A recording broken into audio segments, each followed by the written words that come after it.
Assalamualaikum warahmatullahi wabarakatuh. Alhamdulillah bertemu lagi bersama saya Iman Nurmayatin dalam pembelajaran PAI dan PP. Untuk materi hari ini yaitu tentang indahnya toleransi.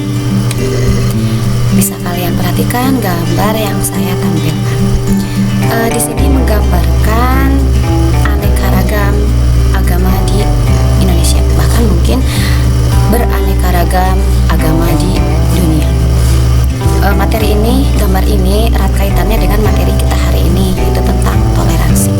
Lalu apa sih toleransi? Di sini bisa kita lihat Quran surat Al-Hujurat ayat 13. A'udzubillahi minasyaitonirrajim. Bismillahirrahmanirrahim. Ya ayyuhan nasu inna khalaqnakum min dzakari wa untha wa ja'alnakum syu'uban wa qabaila lita'arafu. Inna akramakum indallahi atqakum. Innallaha alimun khabir. Shadaqallahul adzim. Dari ayat ini Allah telah menyeru kita semua umat manusia tanpa memandang statusnya, tanpa memandang kedudukannya, tanpa memandang agamanya. Allah melahirkan manusia dari seorang laki-laki dan seorang perempuan, dan Allah pun melahirkan manusia itu dalam keadaan yang berbeda, sukunya, berbeda bahasanya, kebudayaannya, bahkan berbeda bangsanya. Lalu apa sih tujuan Allah menciptakan manusia itu berbeda-beda? Tujuannya adalah supaya manusia itu saling mengenal satu dengan yang lainnya. Nah, inilah makna dari toleransi secara umum. Lalu apa sih makna toleransi dalam kehidupan bermasyarakat? Toleransi adalah sikap membiarkan, sikap menghormati orang lain yang memiliki keyakinan berbeda dengan diri kita, dan kita mau menerima kenyataan itu karena kita pun mengakui hak kebebasan setiap orang dalam hal keyakinan hatinya. Nah, jadi kita ketahui bahwa dalam bermasyarakat itu beraneka ragam. Tadi kan sudah saya bilang, keanekaragaman dalam budayanya, agamanya, bahasanya. Nah, jadi bisa kita katakan bahwa toleransi ini, bahwa sikap toleransi adalah syarat untuk terjadinya, untuk menciptakan masyarakat yang damai, yang harmonis, yang rukun. Nah, kemudian Said Agil Al-Munawar menyebutkan bahwa toleransi itu mengandung konsensi, artinya melepaskan hak. Yang artinya adalah konsensi adalah pemberian yang hanya didasarkan pada kemurahan dan kebaikan hati dan bukan didasarkan pada hak. Jadi intinya adalah toleransi ini akan muncul karena adanya perbedaan. Jadi apabila tidak ada perbedaan, maka tidak akan ada toleransi. Ya. Toleransi ini akan muncul, akan berlaku apabila adanya perbedaan prinsip di antara manusia. Tetapi tidak boleh, meskipun adanya toleransi itu tetap kita harus mempertahankan prinsip kita. Jadi artinya adalah dengan adanya toleransi itu kita tetap memegang prinsip kita tanpa harus mengesampingkan hak asasi orang lain.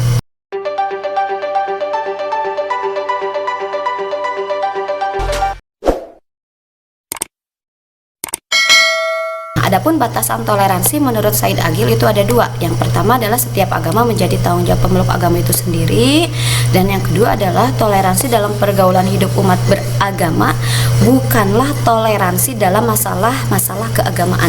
Jadi artinya adalah toleransi itu cakupannya hanya dalam lingkup muamalah saja, bukan toleransi dalam masalah akidah beragama. Nah, adapun contoh dari toleransi yang bisa kita pahami, kita ambil saja contoh toleransi dari kehidupan Rasulullah Shallallahu Alaihi Wasallam.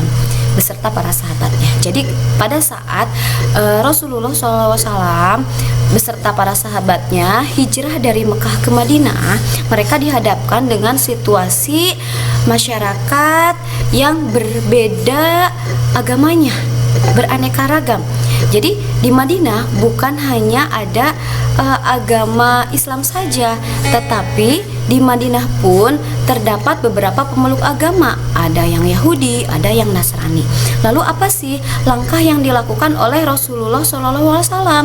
Jadi Rasulullah langsung mengambil langkah dengan cara mempersatukan seluruh penduduk Madinah, yaitu dengan mengambil langkah melakukan perjanjian damai di antara mereka, yang kemudian perjanjian tersebut dikenal dengan perjanjian dengan Piagam Madinah. Nah, itu adalah salah satu contoh toleransi yang bisa kita ambil hikmahnya. Lalu kenapa sih kita harus bertoleransi? Apakah toleransi itu penting dilakukan oleh manusia? Ya, karena setiap orang itu mempunyai cara pandang yang berbeda. Bisa kita lihat gambar yang saya tampilkan. Ya, mungkin sebagian orang akan menyebutkan bahwa gambar yang saya tampilkan ini adalah wajah dari dua orang wanita cantik. Tetapi mungkin bisa jadi sebagian orang menyebutkan bahwa gambar yang saya tampilkan itu adalah beberapa petik bunga dan kupu-kupu, dan gambar di sampingnya adalah satu pohon yang disertai dengan beberapa ekor burung.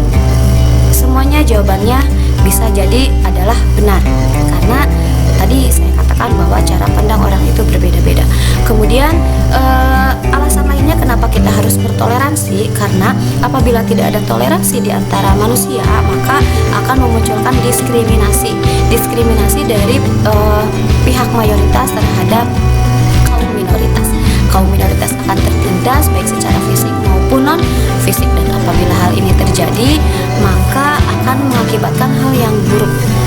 Mungkin akan terjadi peperangan antar suku, antar agama, bahkan hal yang lebih buruk lagi akan mengakibatkan peperangan antar bangsa. Maka saling menghormatilah, mari kita bertoleransi. Kedamaian itu ada ketika kita mau menerima perbedaan. Sekian untuk materi hari ini, mudah-mudahan bermanfaat bagi kita semuanya. Wassalamualaikum warahmatullahi wabarakatuh.